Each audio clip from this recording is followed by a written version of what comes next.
The whisper beneath your skin.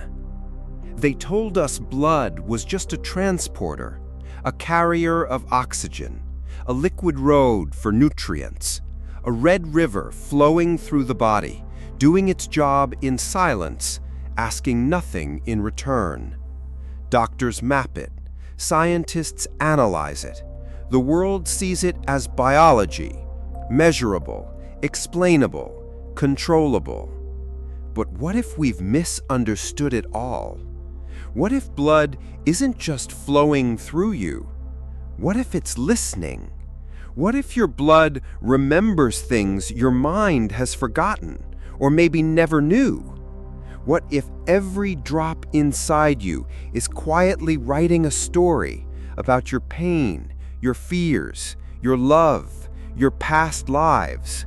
What if the tingling sensation you feel during heartbreak, the heat that rises in anger, the numbness during grief, aren't just emotional responses, but signals echoing through your bloodstream? You see, we're taught that memory lives in the brain, that consciousness belongs to neurons, that trauma is stored in thoughts. But evidence is starting to whisper a different tale, one older than science, deeper than logic, and more chilling than we're ready to admit. Let me ask you this. Why do organ transplant recipients sometimes inherit the memories, food cravings, or phobias of their donors? Why do animals, separated from their pack, still feel the death of their kin? Why can some people detect the emotional history of a place simply by being there, feeling unease or sadness with no visible trigger? Could it be that blood, not just brain, is a vessel for something far beyond biology? Could it be the blood remembers? In the shadows of ancient rituals, blood was never just a fluid. It was sacred, feared, worshipped, offered to gods, spilled in sacrifices, used to seal pacts, curses, and prophecies. From Mesopotamia to the Aztecs, from shamanic rites to occult circles, blood has always held a power too primal to ignore. But we dismissed it. We labeled it superstition. We called it symbolic. We traded temples for laboratories. And in doing so, perhaps we stopped listening. Today, modern science, through epigenetics, somatic memory, and trauma research, is beginning to catch up with what the ancients always knew.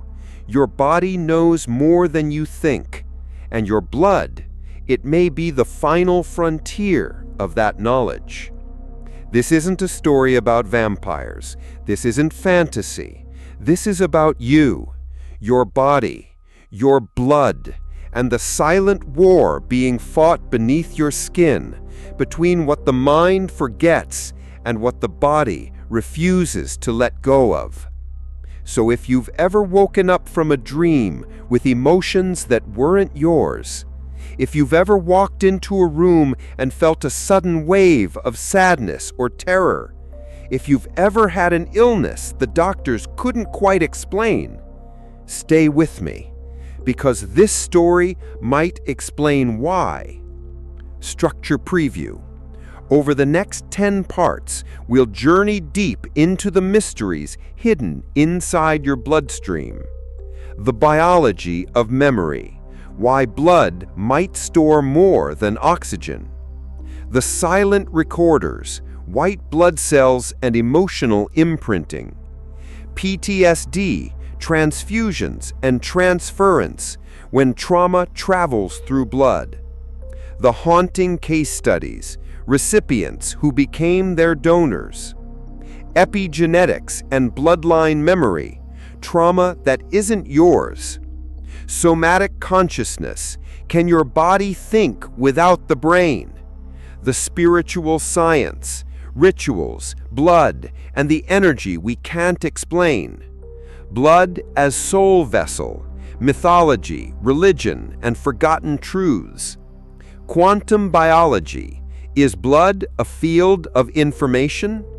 And finally, we'll close with a reflection that just might change how you see your own body forever.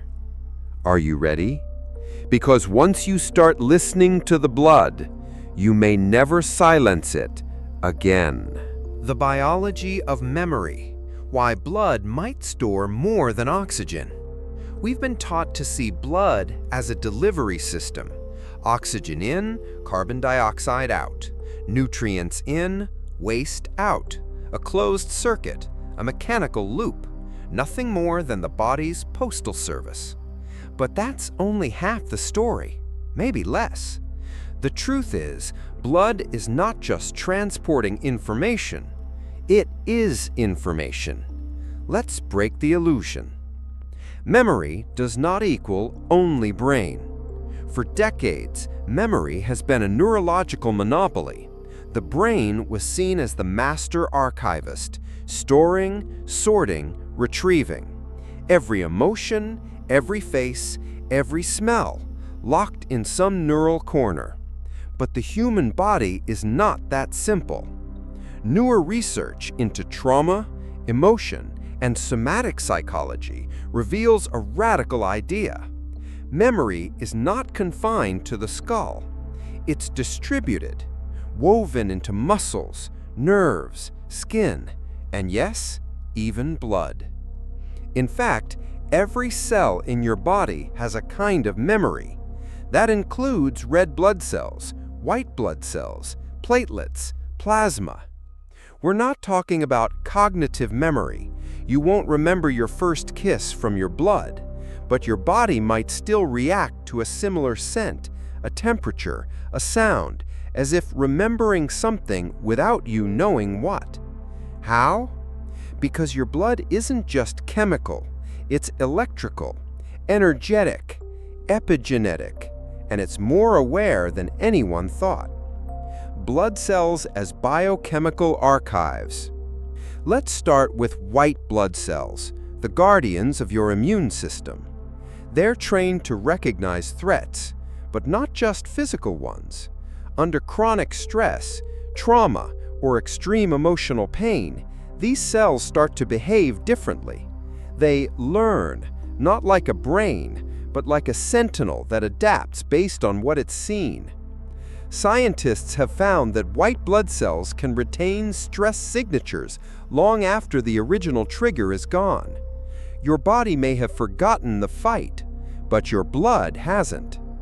This is why some people, after experiencing intense trauma, develop autoimmune disorders, allergies, or chronic inflammation, even when their mind feels fine. The immune system isn't reacting to current danger. It's reacting to a memory encoded in the bloodstream. Epigenetic blood code.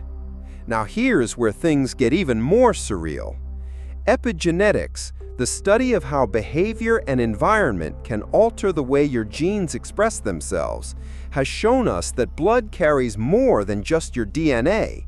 It carries tags, chemical markers left behind by emotion, trauma, belief, even thought. Think of these like fingerprints, not on your skin, but on your genes. And those fingerprints are found in your blood. These tags can turn genes on or off. They can silence immune responses, accelerate aging, or heighten reactivity without changing your actual DNA. Even more stunning, these epigenetic markers can be passed down, generation after generation. In other words, your blood may be carrying emotional residue from ancestors you've never met. Case study: Holocaust survivors' grandchildren. In one of the most groundbreaking studies of epigenetics, researchers examined the descendants of Holocaust survivors. They discovered that the grandchildren of those who endured the concentration camps showed elevated cortisol receptor levels in their blood, a biochemical marker for stress and trauma, despite never experiencing war or starvation themselves. Why? Because trauma doesn't just change minds, it rewrites blood, and blood remembers. The role of hemoglobin, an unspoken mystery. Hemoglobin is the protein in red blood cells that binds to oxygen. Simple, right? Except recent biophysics suggests hemoglobin may act not just as a carrier, but as a receptor. Some propose it may be electromagnetically sensitive, subtly reacting to frequency, vibration, even emotional states. This would explain why some individuals feel faint, overheated, or cold in the presence of trauma, not from fear, but because their blood is responding. It also opens the door to deeper questions. Can blood tune in to your environment? Can hemoglobin act like an antenna for emotions? Could it explain why some people are empaths, sensing pain in others without being told? We don't know yet, but the pattern is undeniable. Blood reacts. Blood adapts. Blood absorbs. The intelligence of blood, more than reflex. You bleed when you're hurt. But why do you blush when you're embarrassed? Why do you go pale in fear? Why does your heart race in love? These aren't just hormonal effects, these are blood reactions. Your circulatory system responds instantly to emotion, even before your brain can process what's happening. And sometimes your blood reacts to something your brain doesn't even register. Walk into a room where a tragedy occurred. You don't know the story, but suddenly your skin tingles, you feel cold, your breath shortens. Why? Your brain has no memory of this place, but maybe your blood does. Blood transfusion paradoxes. The donor lives on. Now comes the real enigma. There are documented cases where blood transfusion recipients begin to develop new food cravings, emotional patterns, nightmares, even foreign memories. They report feeling different. Some experience unexplained phobias or mood shifts. One woman, after a transfusion, began craving pickles, something her donor had loved. Another man claimed to have vivid dreams of drowning, later traced to a donor who died at sea. Coincidence? Maybe.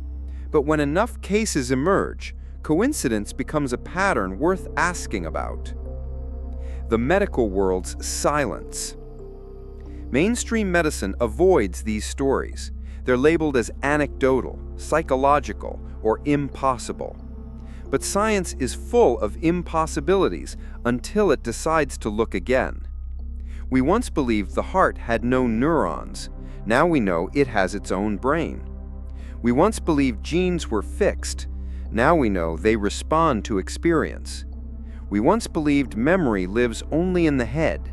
Now we're not so sure. So what is blood really?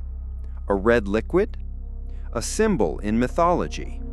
A storage unit of DNA? Or something more? What if blood is a living language, not spoken in words, but in frequency? A biological symphony with rhythm, resonance, and memory. What if your blood listens to your every thought, records every fear, carries every ancestral whisper? You are not just thinking with your brain, you are feeling with your blood. In the next part, we'll go deeper. Part 2, the silent recorders, white blood cells and emotional imprinting. We'll explore how your immune system doesn't just protect you from bacteria, it protects you from emotional invasion. And sometimes it never forgets. The silent recorders, white blood cells and emotional imprinting. When we think of the immune system, we picture a battalion of white blood cells defending us from viruses and bacteria. Microscopic warriors, brave, unthinking, reactive. But what if that's a dangerous oversimplification? What if your white blood cells are not just your body's soldiers, but its silent memory keepers? What if they're listening and remembering things you don't? a mind outside the mind. We assume memory only lives in the brain, as if it's stored like data in a hard drive. But ask anyone who's ever had a panic attack. Your body knows fear before you think it. Ask a trauma survivor why their hands shake in certain crowds. Ask someone with PTSD why they can't sleep after a scent, a sound, or a word they can't explain. Something remembers, and it isn't always the mind. Somatic psychologists and trauma therapists are increasingly acknowledging that the body carries emotional history. And at the heart of this bodily awareness, the immune system, especially the white blood cells. When you experience emotional stress, say betrayal, grief, terror, it doesn't just stay in your mind. It triggers a physiological cascade. Adrenaline surges. Cortisol floods the bloodstream. Inflammatory proteins increase. Heart rate spikes. White blood cells shift into high alert. But here's what most people miss. These white blood cells don't just react, they adapt. In studies of chronic stress and trauma, white blood cells exhibit lasting changes in their behavior. They become more aggressive, more reactive, more trigger-happy. It's as if they learned from what happened and now they remember. This is known in immunology as trained immunity, and it flies in the face of the old belief that only adaptive immune cells, like T cells and B cells, retain memory. In truth, even innate immune cells, like monocytes and macrophages, can be trained by your emotions. Emotional imprinting, when trauma leaves a mark. A groundbreaking study in 2018 showed that monocytes, a type of white blood cell, from trauma survivors behaved differently even when placed in neutral environments. They overreacted. They released more inflammatory chemicals. They responded to harmless stimuli as if under threat. And this change persisted months after the trauma ended. These cells were acting on memory, a cellular memory, not cognitive. You could take the brain out of the equation and the immune system would still remember. That's emotional imprinting, not just in your mind, in your blood. The danger of forgotten wounds. What happens when your white blood cells remember what you've tried to forget? You get autoimmune disorders, chronic inflammation, unexplained illnesses, panic attacks out of nowhere. Your immune system is no longer just protecting you from germs, it's protecting you from the world, from emotions, from people, from possibility. Because deep inside, it has been programmed to believe this world is not safe. Be ready, stay angry, stay inflamed. You might be smiling, but your cells are still fighting. Can you inherit this cellular memory? Yes, and this is where it becomes truly haunting. White blood cells carry epigenetic information, chemical markers from emotional trauma, and they can be passed along from parent to child through the bloodline. You may be reacting to fears that aren't yours. You may be avoiding relationships because your grandfather was betrayed. You may fear failure because your mother was shamed for trying. These aren't stories you remember, but your cells do. You are walking through life with armies trained in someone else's war. Case study: inherited immune reactivity. A study from Mount Sinai Hospital examined children born to women who were pregnant during 9/11. Despite having no conscious memory of the event, these children had elevated immune markers, the same markers found in people with PTSD. Another study on mice showed that when male mice were exposed to traumatic environments, their offspring, who had never experienced those environments, showed heightened stress reactivity. The trauma was not in the brain, it was in the blood. Emotion as infection, a radical theory. Let's go one step further. What if emotional energy, fear, grief, rage, behaves like a virus? What if it infects white blood cells and then is passed along? It might sound bizarre, but think about it. Emotional trauma spreads. One person's fear triggers another's. Energetic states are contagious. Some scientists now propose that white blood cells may carry emotional states electromagnetically via subtle biofields that extend beyond the body. Have you ever entered a room and felt thick tension in the air? Met someone and instantly felt uneasy for no reason? Your white blood cells may be picking up on emotional data before your conscious mind does. They are recording, translating, reacting, silently, in real time. The soul's footprint in blood? Ancient mystics believed that blood carried not just life, but spirit. Now we are beginning to see that science might be catching up in fragments. We don't yet have the instruments to fully measure emotional memory in cells, but the patterns are everywhere.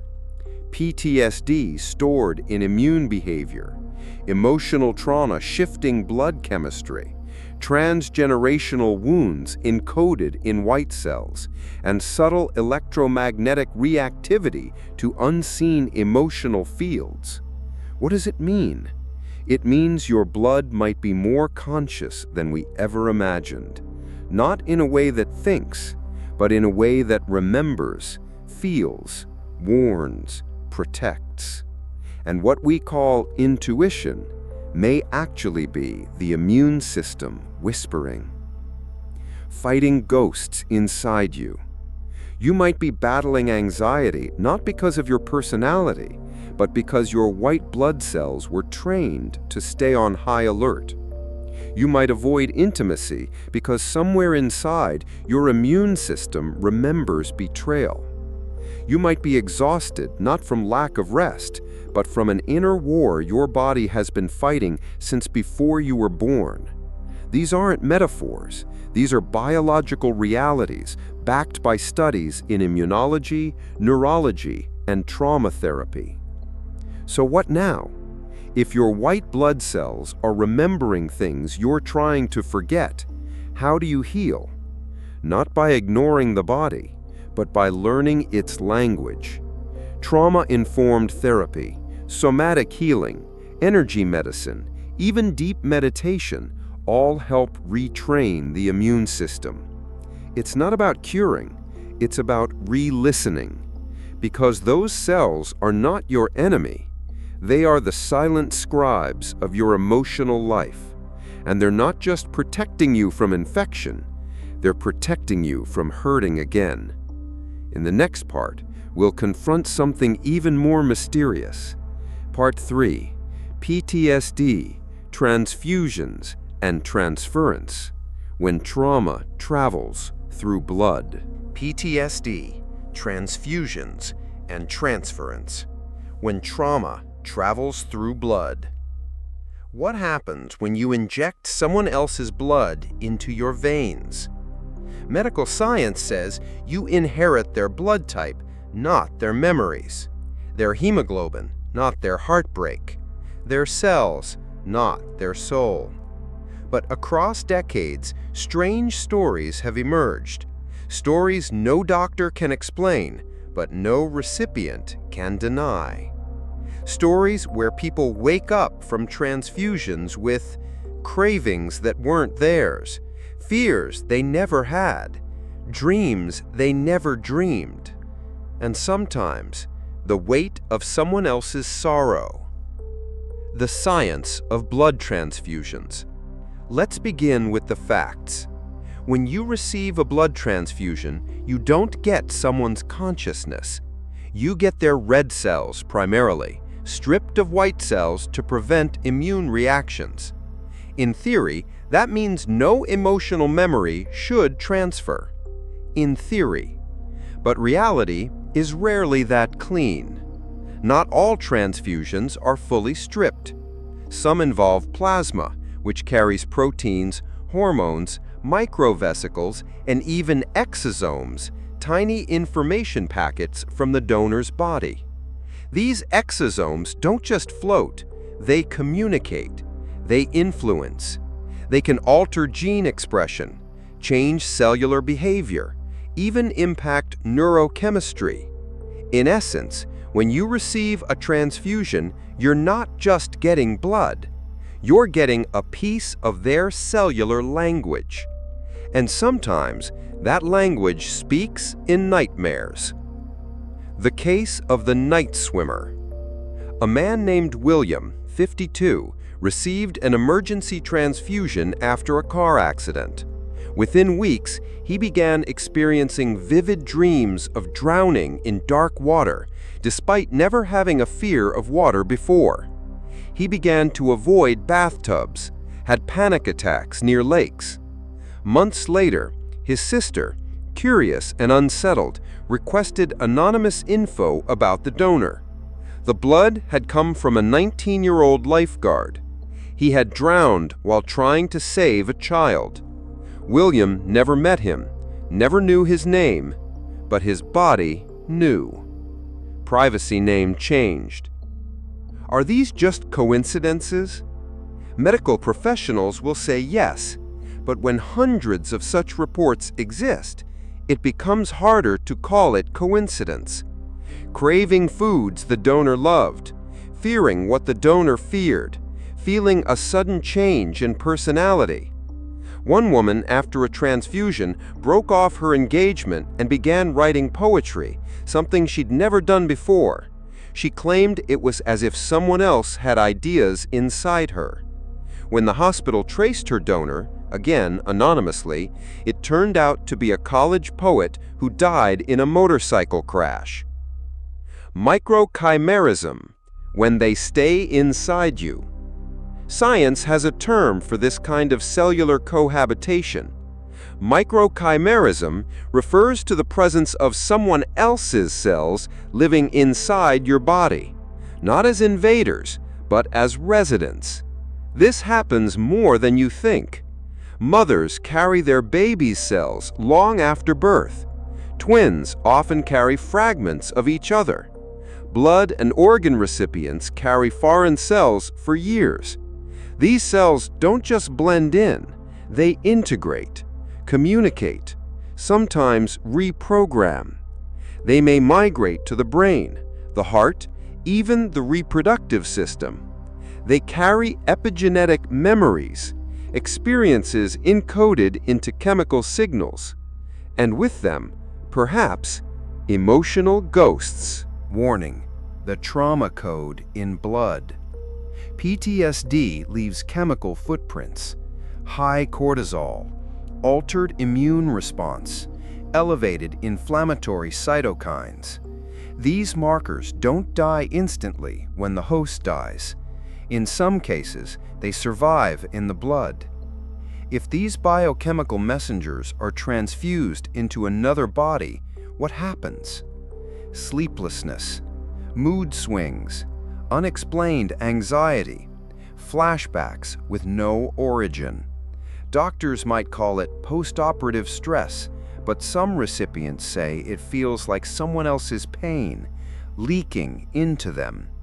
And sometimes it's not just symptoms, it's stories. The memories that shouldn't exist. A 10-year-old boy receives a blood transfusion after surgery. He begins having dreams about falling from a building, draws pictures of rooftops, screams in his sleep. His parents are puzzled until they discover his blood came from a man who fell to his death during a construction accident.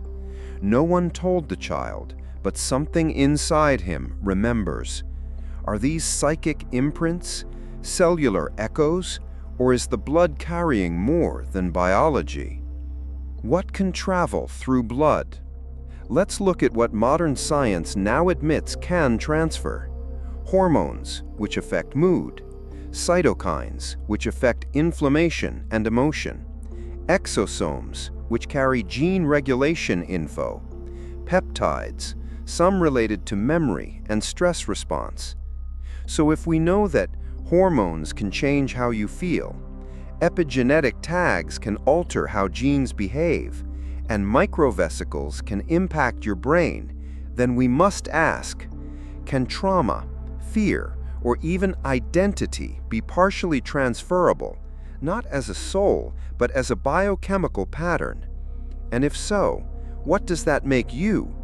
How many of your thoughts are yours? How many of your fears were born in someone else's bloodstream? A radical hypothesis, the emotional signature. Imagine each human has an emotional frequency encoded in their blood. When you receive their blood, you receive a trace of that frequency. Not enough to change who you are, but enough to distort the radio station of your emotions.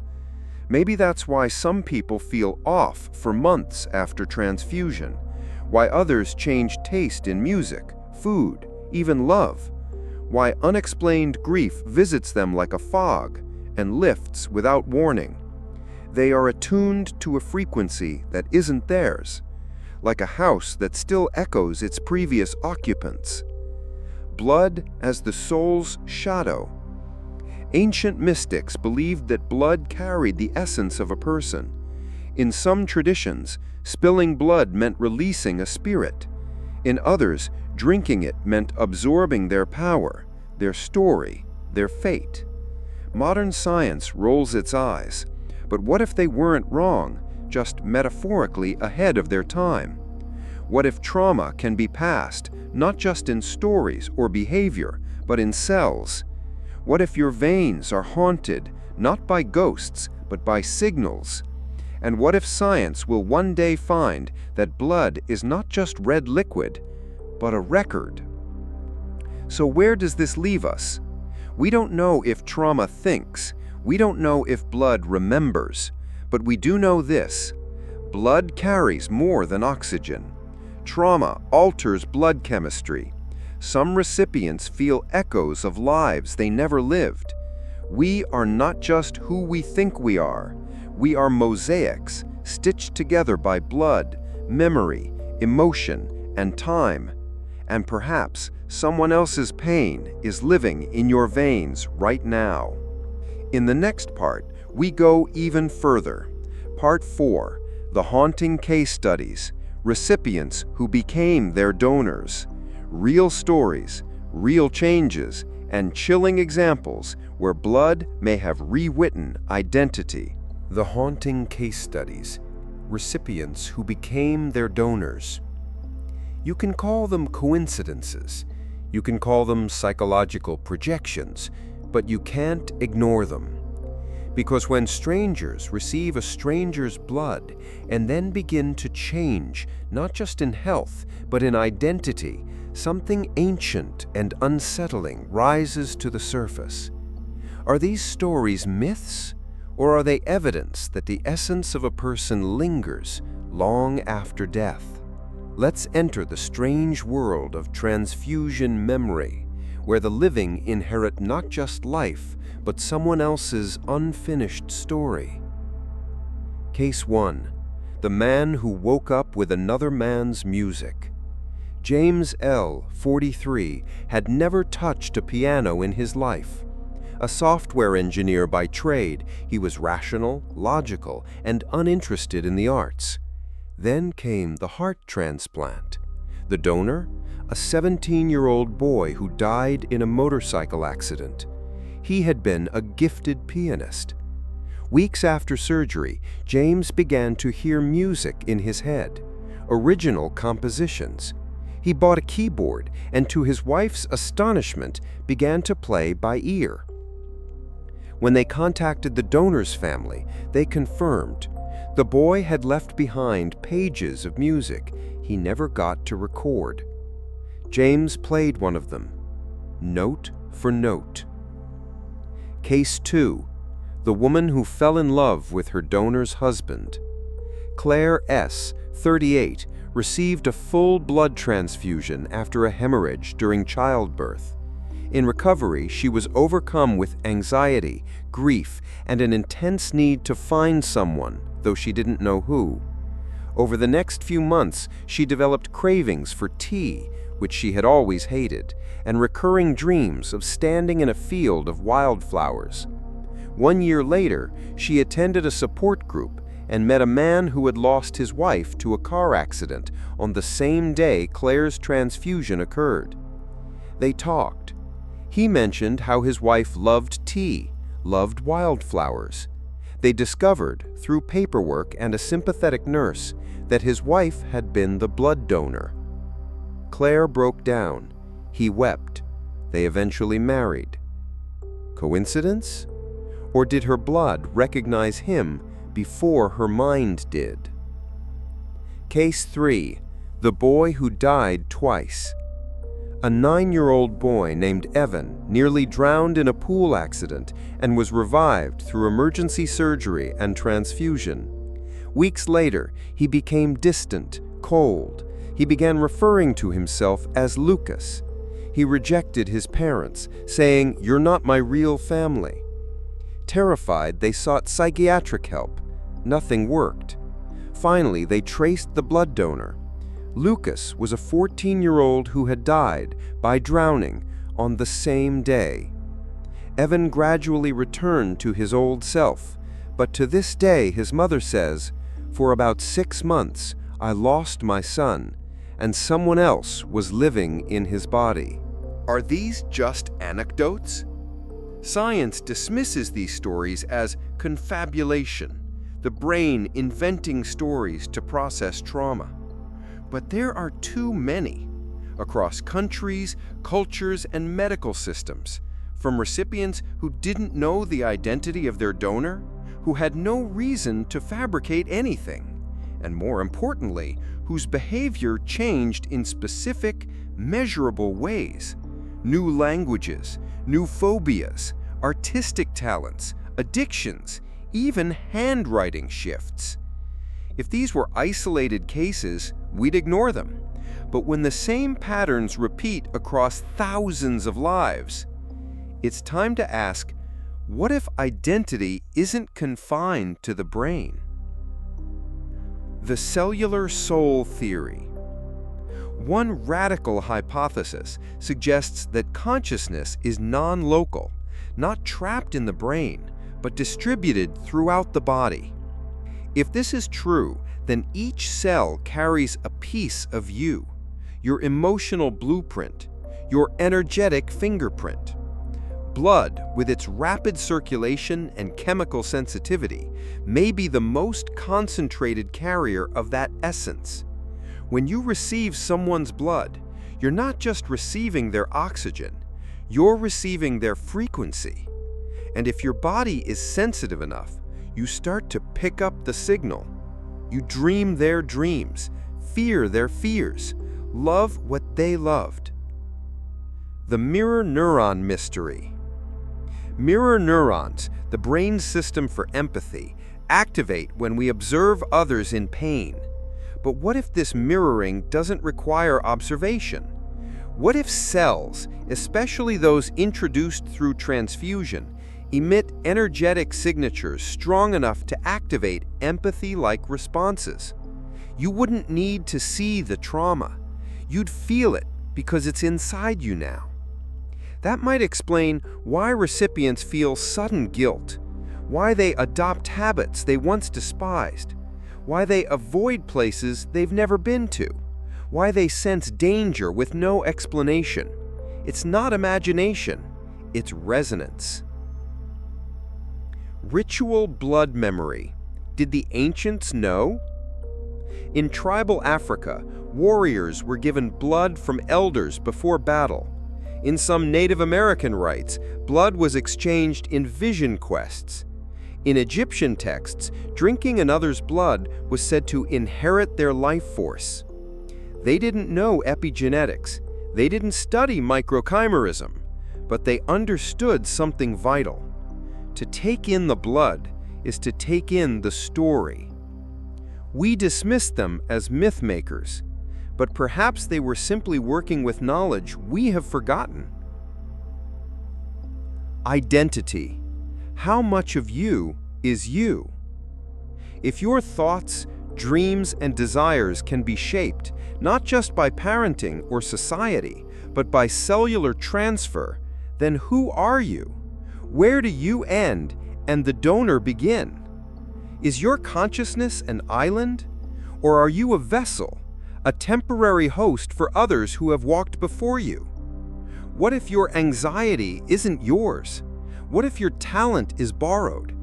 What if your love is someone else's last goodbye? In the next part, we open the door to something even bigger. Part 5, Epigenetics and Bloodline Memory, Trauma That Isn't Yours. Because maybe you don't need a transfusion to carry someone else's story. You were born into it. Epigenetics and Bloodline Memory, Trauma That Isn't Yours. Imagine being born with fears you've never faced, longings you can't explain, and pain that predates your very first breath. What if the grief you carry wasn't earned in this lifetime? What if your blood is not just a personal river, but an ancestral ocean? Welcome to the world of epigenetics, where memory doesn't just live in your mind, but in the chemical tags placed on your genes by the experiences of those who came before you. What is epigenetics? Let's strip it down. You're born with DNA, your genetic blueprint. But epigenetics is what determines how that blueprint gets read. Think of DNA like a script. Epigenetics is the director. What scenes get cut? Which lines are whispered? Which emotions get amplified? And those decisions? They're shaped by life. Trauma, stress, famine, fear, love, loss. These emotional experiences change the way your genes express themselves without changing the underlying code. And then, like a haunting gift, they get passed down. The study that shook science. In a groundbreaking study at Emory University, researchers exposed male mice to the smell of cherry blossoms, but every time they smelled it, they received a small electric shock. Over time, the mice developed an intense fear of the scent. Here's where it gets strange. Their children and even grandchildren also showed fear of cherry blossoms without ever being shocked. The trauma had been passed down through blood, through code, through memory. The mice had inherited an experience they'd never lived. Human parallels. The grandchildren of Holocaust survivors. In one of the most chilling human studies, researchers examined the children and grandchildren of Holocaust survivors.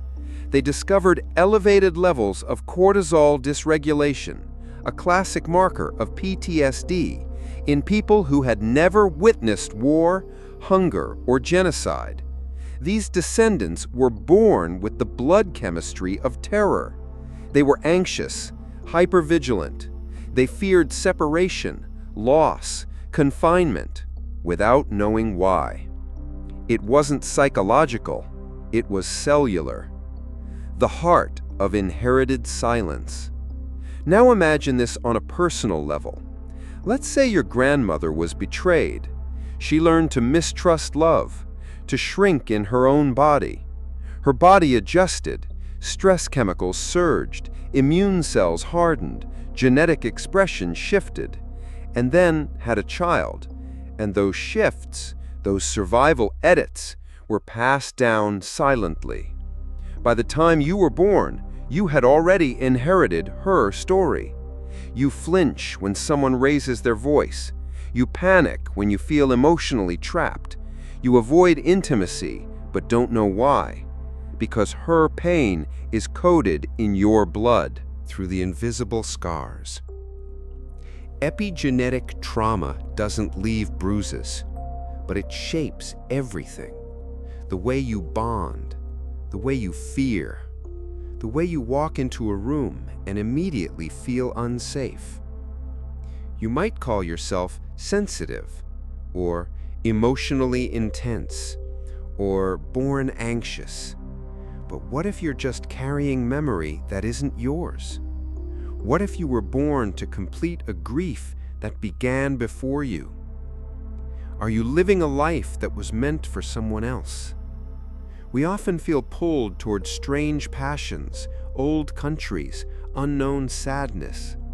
You stand before a temple in a city you've never visited and cry.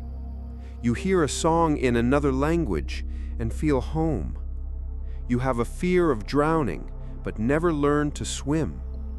These aren't accidents. They may be bloodline echoes. Your ancestors didn't just give you your eye color.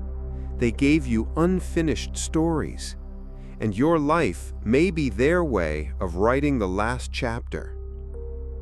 Rituals of ancestral memory. Many cultures believed in ancestral memory long before epigenetics proved it.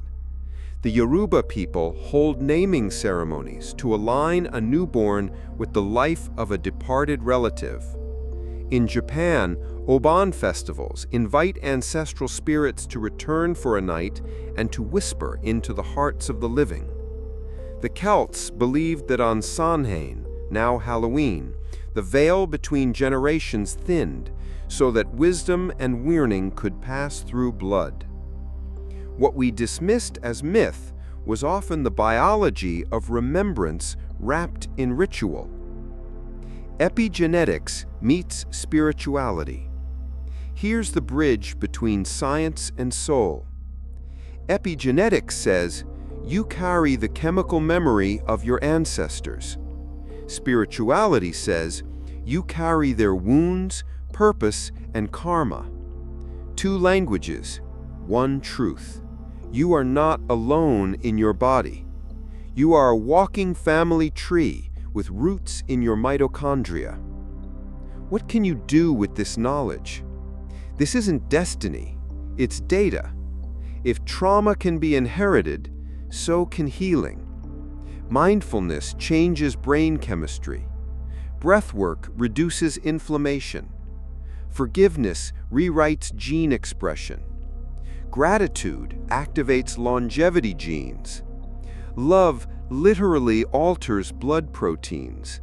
You can be the first in your line to say, the pain ends here. You can bleed differently. What are you here to heal? Are you the one who always feels too much? Who carries burdens you can't name? Maybe that's not weakness. Maybe that's your assignment. The vessel chosen to hold and transmute pain, not because you deserved it, but because you were strong enough to release it. You are not broken. You are ancestral medicine. In the next part, we step beyond bloodlines into your very skin and nerves. Part 6. Somatic consciousness. Can your body think without the brain? You'll discover why pain lives in your posture, why trauma hides in your hips, and why sometimes your body remembers what your mind denies. Somatic consciousness. Can your body think without the brain? Close your eyes. Feel your shoulders, your stomach, your jaw. Are they tight? Are they clenched? Why? You weren't thinking of anything stressful. But your body was. That's the mystery of somatic consciousness. Your body knows things your mind has forgotten. Your tissues remember what your thoughts deny. And sometimes your flesh thinks for you.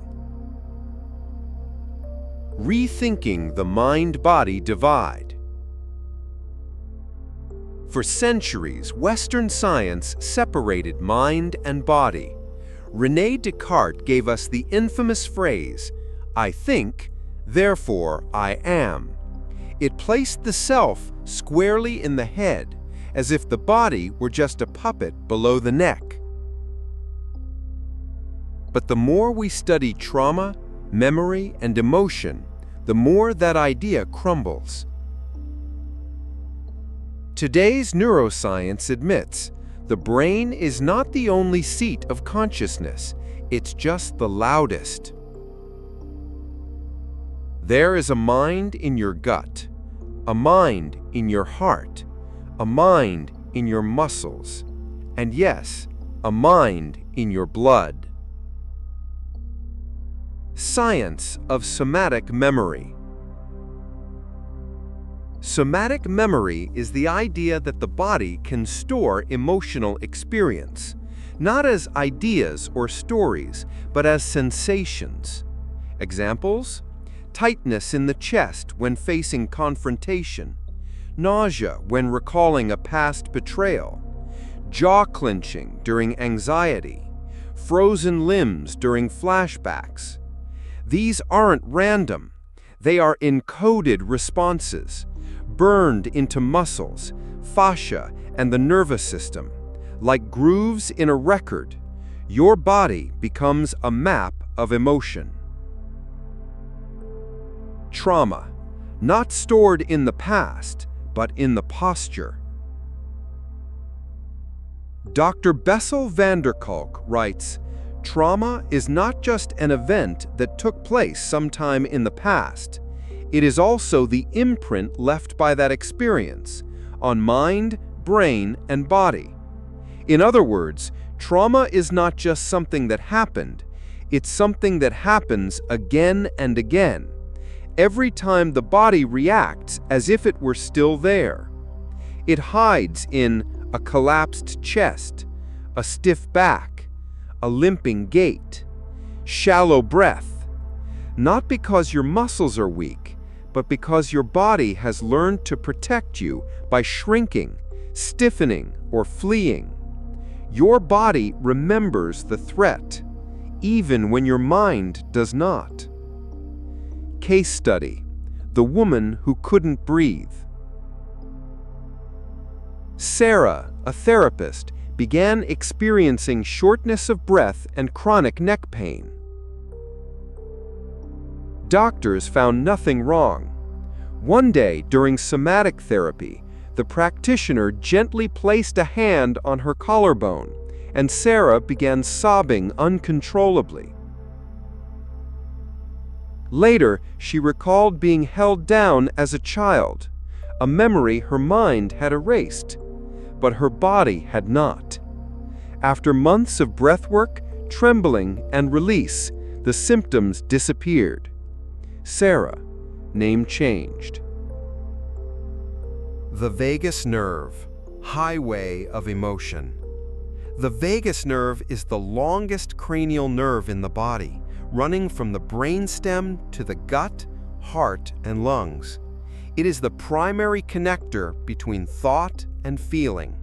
When activated by trauma or stress, it can slow the heart, tighten the throat, cramp the stomach, shut down speech.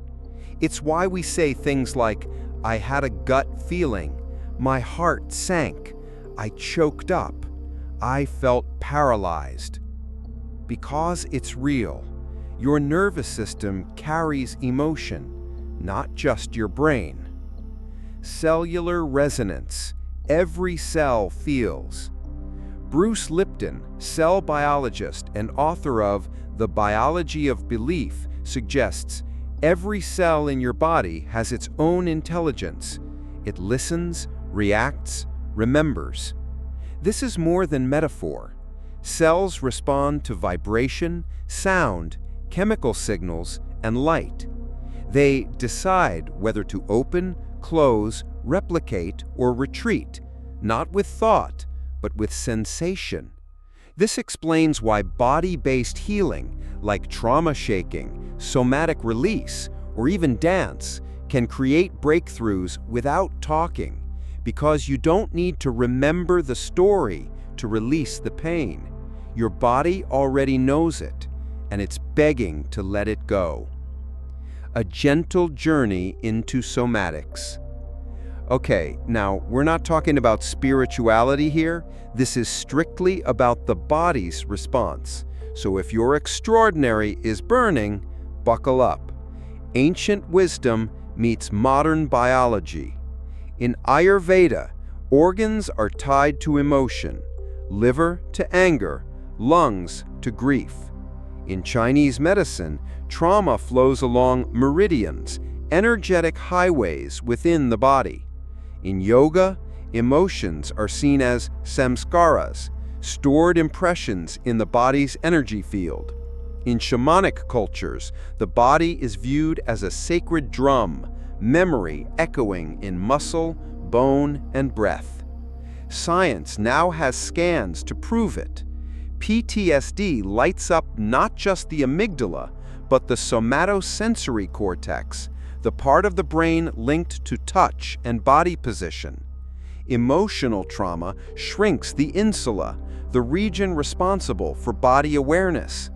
But when people reconnect with their body through therapy, the insula regrows. You can reclaim your body from trauma, but only if you stop thinking of it as a machine and start honoring it as a mind. You are not broken. You are communicating. When your shoulder aches every time you're about to speak up, when your stomach cramps before a first date, when your voice shakes in meetings, that's not dysfunction. That's your body communicating, not to punish you, but to protect you. It's saying, I remember the last time you spoke up. You got hurt. Please be careful. The body doesn't lie, but it also doesn't update itself unless you teach it how to feel safe again. Somatic healing, rewriting the physical script. Somatic therapies like TRE, tension and trauma releasing exercises, somatic experiencing, bioenergetics, breathwork, fascia release, trauma-informed yoga. Don't just treat pain. They help the body complete movements it never finished. A scream never released, a sprint never taken, a blow never ducked, a sob that got swallowed. Healing is not always a memory. Sometimes it's a motion. The body's quiet voice. Many people live disconnected from their bodies, feeling like they're dragging a vessel behind their head. They only listen when pain screams. But the body always whispers first.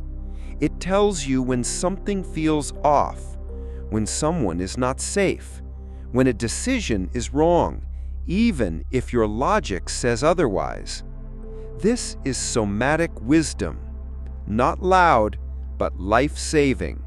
And the more you listen, the more clearly it speaks. In the next part, we open a door long shut by modern science. Part 7, the spiritual science, rituals, blood, and the energy we can't explain. Because maybe our ancestors knew something we've forgotten. And it's time to look not just into microscopes, but into memory itself. The spiritual science, rituals, blood, and the energy we can't explain. Science tells us blood is biology, but every ancient culture on Earth seemed to know better. From the sacrifices of the Maya, to the blood pacts of European knights, to the crimson offerings in Vedic fire rituals, blood was never just a fluid. It was sacred, powerful, dangerous, alive. So the question becomes, why did every civilization from opposite ends of the earth revere blood not just as life, but as spirit? And more urgently, were they wrong? Or have we simply forgotten? Blood in ritual, the oldest language. Long before we had words for DNA, chromosomes, or hormones, we had stories, symbols, sacrifices. And blood was always at the center of them. Why? Because something in us recognized this red river holds more than oxygen. It holds identity, emotion, power, memory. Blood rituals weren't superstition. They were a form of energetic communication between humans and gods, between generations, between realms. Ancient Egypt, the red flood of renewal. In Egyptian myth, the goddess Sekhmet nearly destroyed humanity in a rage. To stop her, the gods tricked her by offering beer dyed red to resemble blood. Sekhmet drank, became drunk, and her fury subsided. But why blood-colored drink? Because the Egyptians believed blood had the power to transfer emotion, to absorb rage, to pacify, to renew. This story isn't just myth. It reflects an understanding that blood is not inert. It transmits, and perhaps transforms. The Aztecs, nourishing the sun. The Aztecs believed the sun needed blood to rise each day. Without sacrifice, the world would end. Each offering, whether warrior or virgin, was seen not just as death, but as a transfer of energy to maintain cosmic balance. To modern eyes, this is horrific. But what if it was based on an unspoken knowledge that blood carries life force, and when offered, can move worlds? We see this idea echoed in countless cultures. Chinese royal tombs painted with red cinnabar, Viking blood eagle rituals of power, Hindu blood sacrifices to Kali. Different languages, same message. Blood is not neutral. Its significance isn't speculative, it's energetic. Scientific curiosity, the bioelectric field of blood. Modern science has begun to confirm what ancient people intuited. Blood is electromagnetically active. It responds to external frequencies. It conducts subtle electric currents. It emits infrared radiation, low-level heat detectable under stress or emotion. In fact, recent studies in biofield science suggest that every human emits an electromagnetic field. Blood circulation influences that field. Emotional states alter its vibration. This aura was long dismissed. Now it's measured in clinical labs. Maybe energy healing isn't fiction. Maybe rituals were a way to manipulate biofields long before words like quantum or frequency existed. Blood as a symbol across religions. Let's explore the universal presence of blood in religion. Christianity. This is my blood, shed for you. The Eucharist transforms wine into the blood of Christ, a ritual reenactment of divine self-offering. The idea that blood doesn't just save biologically, it redeems spiritually. Judaism. Do not eat the blood, for the blood is the life. In kosher law, blood must be drained from meat before consumption, not for sanitation, but because blood was seen as the seat of the soul. Hinduism.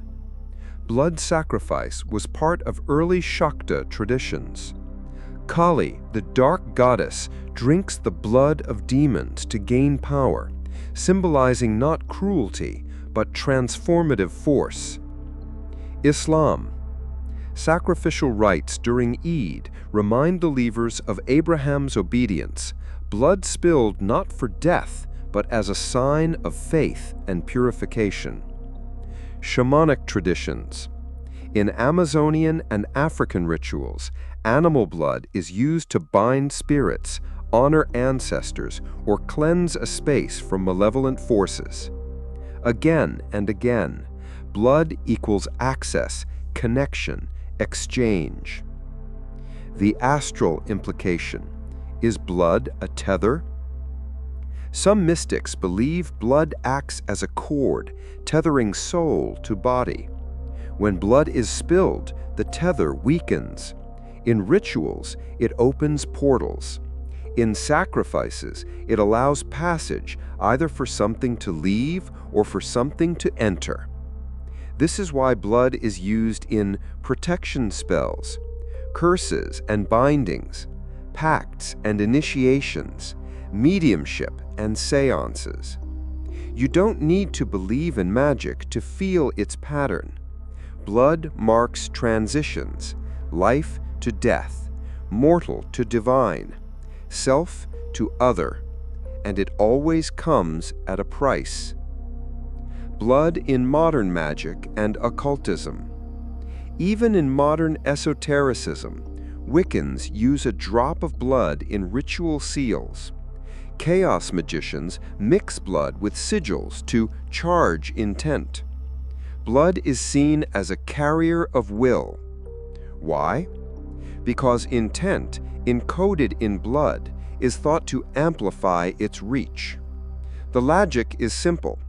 If thought is energy, and blood is your deepest self, then combining them creates living intention, an idea with teeth. So what is blood, really? Biology says blood transports oxygen, regulates temperature, maintains pH. Ritual says blood binds soul to form, past to present, self to cosmos. Philosophy says blood is memory made liquid, identity in motion. What if all three are true? What if blood is the only substance in existence that touches every part of your body, reacts to every emotion, responds to every thought, and yet remains mysteriously silent? Maybe blood is the bridge between science and soul, between what we see and what we sense. The return of sacred biology. We live in an age where we test blood without reverence. It's drawn, labeled, discarded, a medical tool. But the old ways remind us you are more than muscle and math. Your blood is a living scripture, written not just in iron and plasma, but in pain, purpose, and pulse. And perhaps when you suffer, your blood doesn't just flow faster, it prays. In the next part, we enter the realm of myth and metaphysics. Part 8, Blood as Soul Vessel, Mythology, Religion, and Forgotten Truths. Because maybe when the body dies, something in the blood tries to stay behind. Blood as Soul Vessel, Mythology, Religion, and Forgotten Truths. There is a belief older than science, older than writing, whispered through temples, tombs, and tribal chants. The soul lives in the blood. Not the brain, not the heart, not the breath, the blood. This belief is echoed in mythologies across continents, from the deserts of Mesopotamia to the rainforests of the Amazon. And in a world now obsessed with logic, we're beginning to ask, were they trying to tell us something we forgot how to hear?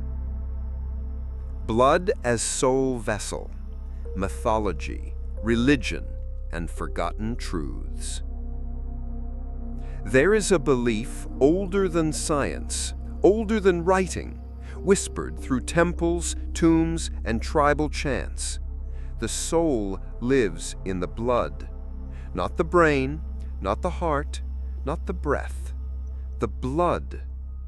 This belief is echoed in mythologies across continents, from the deserts of Mesopotamia to the rainforests of the Amazon. And in a world now obsessed with logic, we're beginning to ask, were they trying to tell us something we forgot how to hear? The ancient code, blood equals soul. Let's start with the oldest civilizations. Sumeria, the breath of the gods.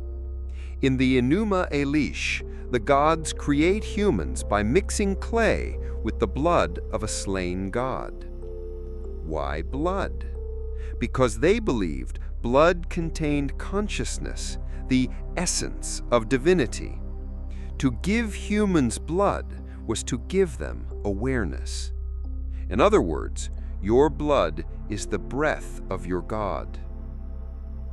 Egypt, Ka, Ba, and the Red River. Egyptians believed in the Ka, life force, and Ba, personality, two aspects of the soul. Both were said to reside in the blood until death, when they departed the body through the veins. Embalmers treated blood with ritual, believing it carried the memories of the soul, memories that could return in the afterlife. So sacred was blood that pharaohs were buried with blood-soaked cloths to guide their spirit through the duat, the underworld. Greece, ichor, the divine fluid. The gods of Olympus didn't bleed blood. They bled ichor, a radiant, golden fluid that carried immortality. It was believed that blood was too mortal for gods, because blood tied the soul to pain, memory, and emotion. But ichor? That was soul unbound. And the only way to become divine was to transcend your own blood. Norse myth, the well of memory. In Norse legend, the god Odin sacrifices an eye and hangs himself from the world tree to gain wisdom through blood sacrifice. He bleeds for 9 days and nights, and through that suffering receives the runes, symbols of divine language. His blood becomes the ink of truth. His pain becomes knowledge. Why? Because in Norse belief, blood unlocks memory, not just of this life, but of cosmic truth. The biological mirror. Now here's where science circles back to the sacred. Blood contains neurotransmitters like dopamine and serotonin. It reacts to thoughts and emotional states. It alters gene expression based on experience. It stores epigenetic history. And in extreme cases, like transfusion or trauma, it can even influence personality. So maybe the ancients weren't wrong. Maybe they didn't have the microscopes, but they felt what we are only now beginning to measure. That the soul, however you define it, leaves fingerprints in the blood. Magic and occult beliefs.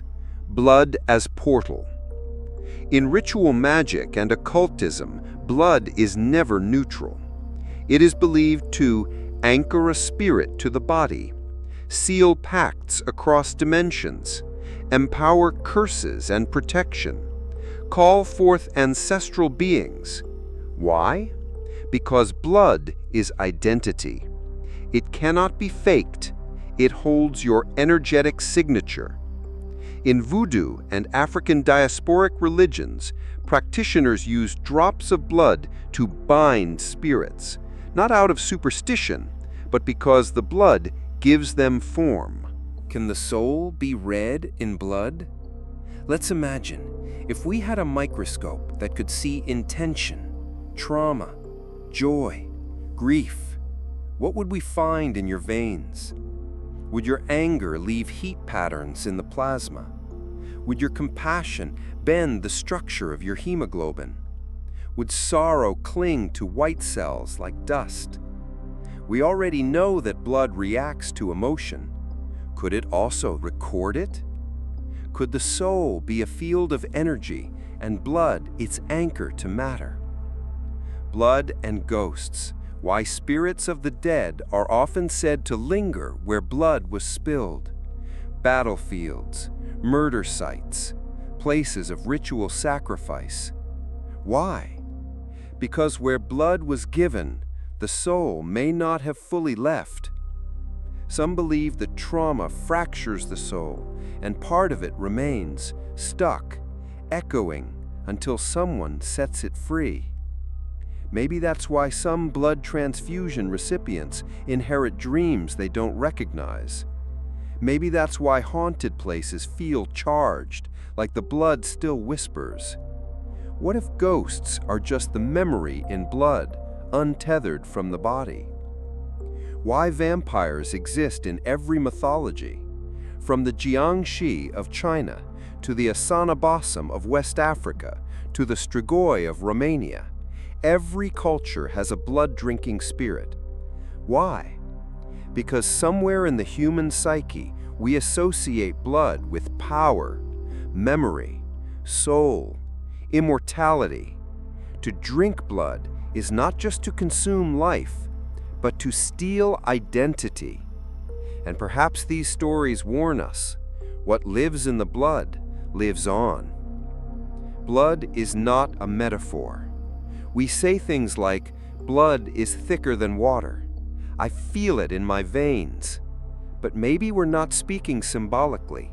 Maybe your purpose, your karma, your soul signature really is in your blood. It's the only part of your body that reaches every cell, the only substance that feels every mood, the only place where biology, memory, and mystery intersect. So what now? If blood carries soul, if it records trauma, love, grief, intention, if it outlives the brain, then how do we live differently? We treat the body not as a machine, but as a cathedral. We treat the blood not as waste, but as scripture. And we realize the stories of your ancestors, the imprints of your past lives, the blueprint of your healing, may already be flowing inside you. You are not just a person, you are a vessel of memory, and the blood knows the way home. Quantum biology. Is blood a field of information? Let's imagine for a moment that your blood isn't just flowing through your veins, but also humming, transmitting, broadcasting. That it's not just liquid, but a field. Not just matter, but message. What if blood, beyond cells and chemistry, is a quantum system, able to hold memory, transmit emotion, and connect the physical to the invisible? Welcome to the frontier where biology meets the bizarre. Quantum blood. What is quantum biology? Quantum biology is a cutting-edge field that explores how subatomic phenomena like entanglement, coherence, and tunneling occur within living organisms. Things once thought possible only in physics labs are now being discovered in the human body. Examples: birds navigate using quantum entanglement in their retinas. Photosynthesis operates with quantum efficiency. Enzymes use quantum tunneling to speed up reactions. DNA exhibits quantum vibrations and coherence. So if life runs on quantum rules, why not blood? The liquid brain hypothesis. Blood, after all, is no ordinary tissue. It travels everywhere. It reacts instantly to emotion. It's electroconductive. It holds hormonal, chemical, and electrical signals. Some scientists now propose that blood behaves like a distributed neural network, a liquid brain. It's not that it thinks like your mind, but it processes, it senses, it remembers, and it might be doing so at a quantum level. Coherence, the secret of quantum communication. One of the most fascinating quantum phenomena is coherence, when particles, waves, or systems become synchronized in phase. Think of it like tuning forks that begin to hum together. Now imagine this in your body. Your cells vibrating in synchrony. Your blood carrying waves of intentional frequency. Your thoughts aligning not just neurons, but entire energy fields. If blood can hold a coherent state, then it may be able to carry intention, not just oxygen. That could explain why rituals involving blood amplify spiritual experience, why emotions stick in the body, why healing sometimes begins with vibration, sound, light, touch. It's not woo-woo, it's wave physics. Blood as an informational medium. In quantum computing, qubits hold information in more than one state, enabling massive storage and simultaneous calculations. Could blood, with its complex molecular structure, act as a biological qubit system? Red blood cells have no nucleus, yet exhibit responsiveness. Platelets communicate across long distances. Plasma contains microvesicles loaded with signaling molecules. White blood cells respond to emotional stress faster than your brain. Information flows through blood non-linearly. Signals are relayed in ways we don't fully understand. Some researchers believe blood may hold structured biofields, like invisible maps guiding behavior, mood, even memory. In other words, blood isn't just a river, it's a network. The holographic body, a radical theory. In holography, every part of the image contains the whole. Even a fragment of a hologram contains all the information, just at lower resolution. Quantum biologists suggest the human body may be holographic in nature, meaning every cell contains information about the whole. Every drop of blood carries your full energetic blueprint. Every trauma, belief, and ancestral pattern is encoded fractally. That's why one drop of blood can tell your genetic history, your immune activity, your emotional stress levels, your likelihood of illness. It's not just physical data, it's multidimensional memory. Non-locality, the spooky action of emotion. Quantum entanglement shows us that two particles can be linked across vast distances. Change one and the other reacts instantly, faster than light. What if blood, or its field, contains entangled memory? Could this explain why twins feel each other's pain? Why you think of someone right before they call? Why ancestral trauma triggers emotional responses generations later? Entanglement isn't just theoretical. It's being used in quantum encryption. It's being studied in heart coherence. It may be how your blood communicates beyond time. The meditator's blood. Studies have shown that long-term meditators exhibit lower inflammatory markers, altered gene expression, slower biological aging, and increased heart-brain coherence. More intriguingly, their blood behaves differently, showing enhanced repair mechanisms, increased oxygen efficiency, and reduced cellular noise. Some believe this is the effect of sustained energetic coherence.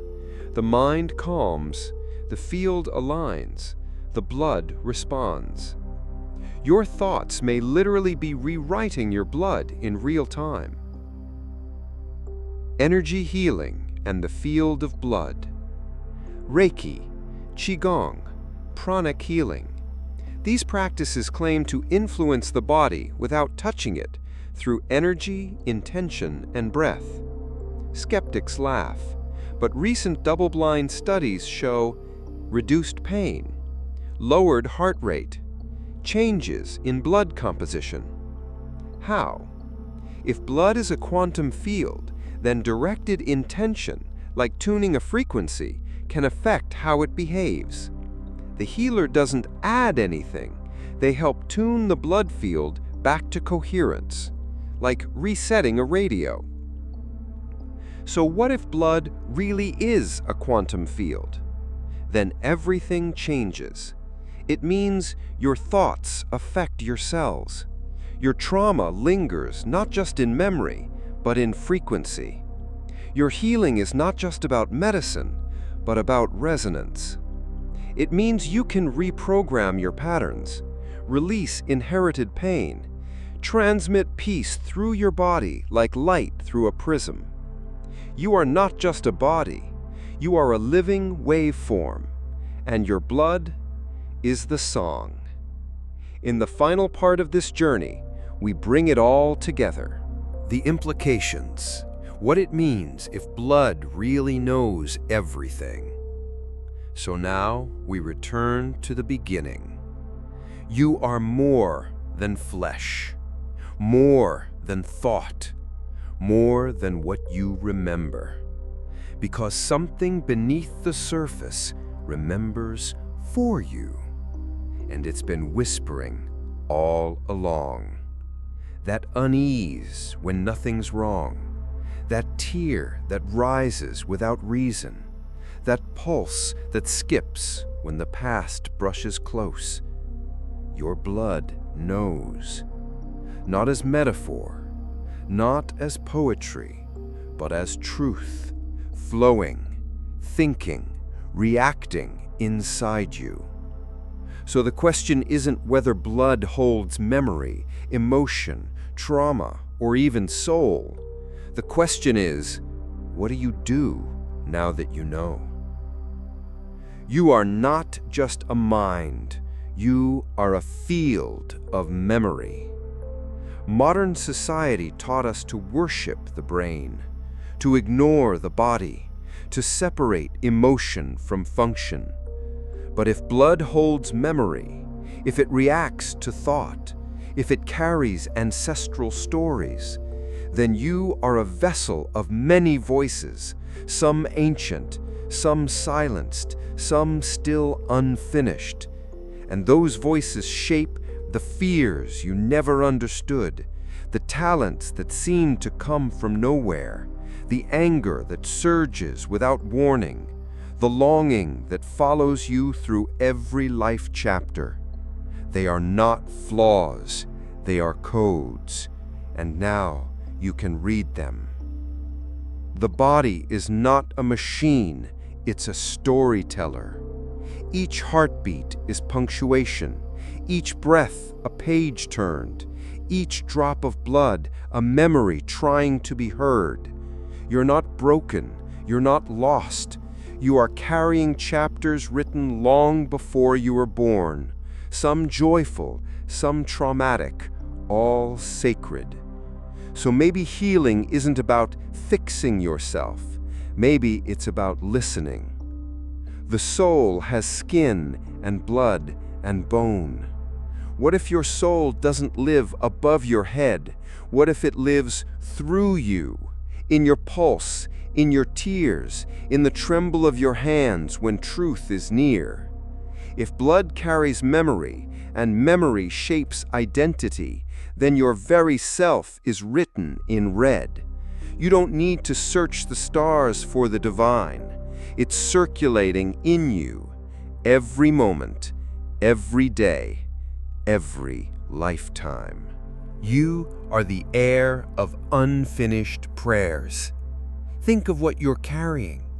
Your father's silence, your mother's grief, your grandfather's survival instinct, your great-grandmother's untold song.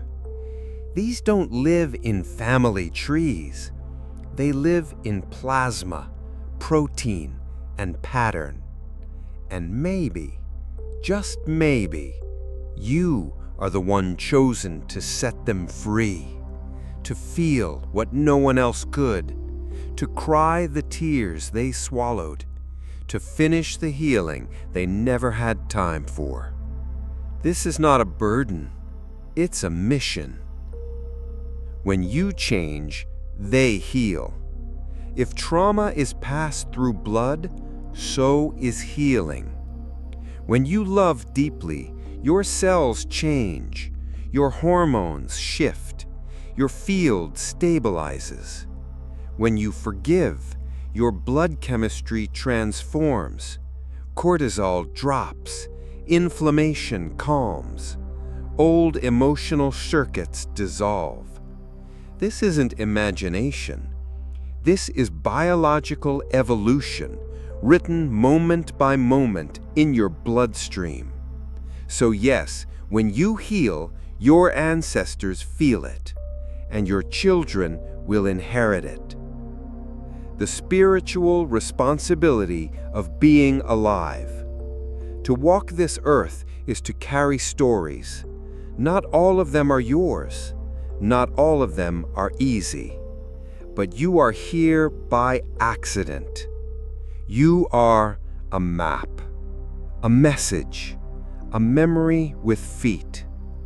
And every time you choose courage, every time you choose joy, every time you say yes to healing, you rewrite a line of that memory. You turn blood into light. Final truth: the blood has always known. Science may catch up, spirituality may interpret, philosophy may debate, but blood knows. It doesn't need proof. It doesn't ask permission. It just carries the truth, from womb to wound to wisdom. And now you know too. So the next time your heart races, the next time your skin tingles, the next time a tear falls without story, don't ask why. Just whisper, I hear you. I remember you. I am ready. Because your blood has waited generations for someone brave enough to listen. And now that someone is you.